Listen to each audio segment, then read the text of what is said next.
Hey boys and girls, this is Wildman Willis here. I'm doing a review of the Royal Rumble weekend, NXT, Worlds Collide, and the actual Rumble.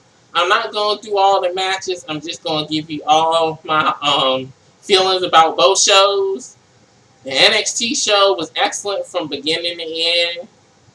We actually had a cruiserweight and title change in the full-way match. That was a good match to see. All the matches on NXT was good. And I was shocked that Imperium beat the Undisputed Era for the end of the show. I was surprised about that one. I would think they would have let Undisputed Era win, especially Imperium was a man down because Alexander Wolf got hurt. But Walter basically took up the slack for all that. Walter is a monster in the ring.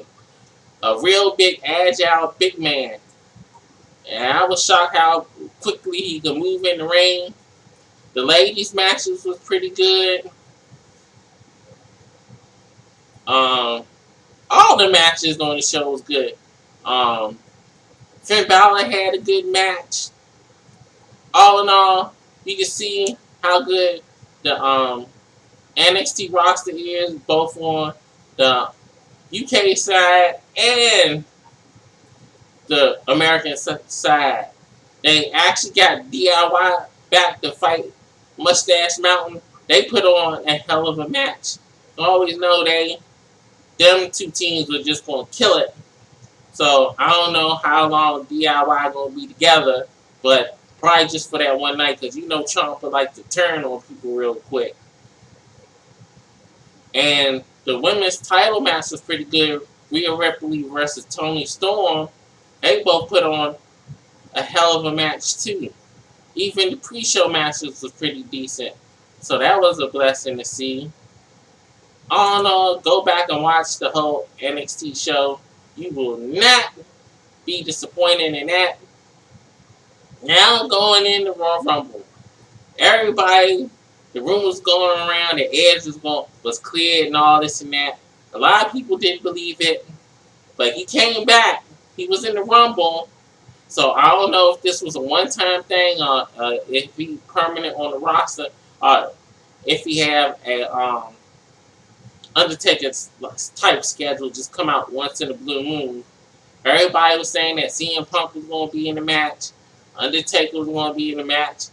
Some reports John Cena was going to be in the match. So, Edge, and it got leaked out about MVP being there, but he ain't really do nothing. But let's talk about the Men's Rumble match. Let's talk about Brock Lesnar coming in at number one and eliminate 13 people.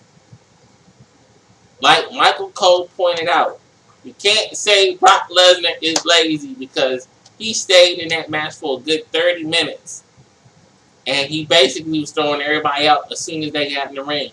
But you can see it's going to be Drew versus Brock because they set it up during the Rumble and he won. I was happy to see that. I almost thought they were going to do the dirty move and let Roman win that joint. He came out near the end. He was like 26 or something like that. So I just had a feeling that all the shenanigans with damn Seth Rollins coming out with his crew, I thought they were going to do some kind of screwy finish, but they let Drew win it. I was happy about that. The women's Rumble match, some people might be mad that Charlotte won the match. I wasn't mad because you knew going in, none of the NXT women was going to win the match because they're the third brand, and they can't really take away any of their big stars away and put them on the main roster now because they're scared to compete with AEW. So that's why Shayna didn't win. I was glad to see her at the end, but it would have made no sense for her to win the match if they wasn't going to actually move her up on the roster. They still need her in the match. So I was glad to see Charlotte end up winning. I was so happy to see Charlotte ended up winning the match because it made sense. If NXT wasn't on TV, then I can understand Shayna winning the match and move up to the main roster. But yeah, I was glad to see how they worked that out. And I was glad to see all the NXT women get showcased. So when you can see how powerful the NXT women roster is, and people can try to compare it to the AEW roster. So that's a smart move to do. Asuka and Becky had a good match. I knew Becky was going to win that. That was almost common sense. Daniel Bryan made Bray Wyatt look like a monster. He might have lost, but he still came out at the end looking good. So I was glad about that. But yeah, man, it was a good Rumble.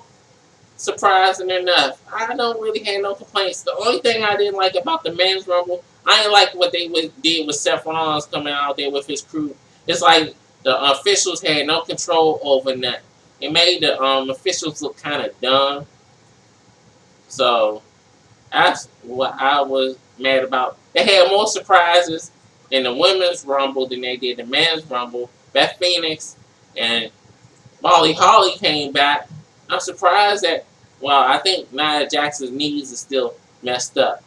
So I guess that's the reason why. But yeah, it was a good Rumble. The show flowed nicely. The Rumble was kind of slow near the end when Seth came out there and messed stuff up. So they didn't have that many title matches on the show. So, and then the start of the show was Roman versus Corbin. That match went on too long. That was like almost a 30-minute match.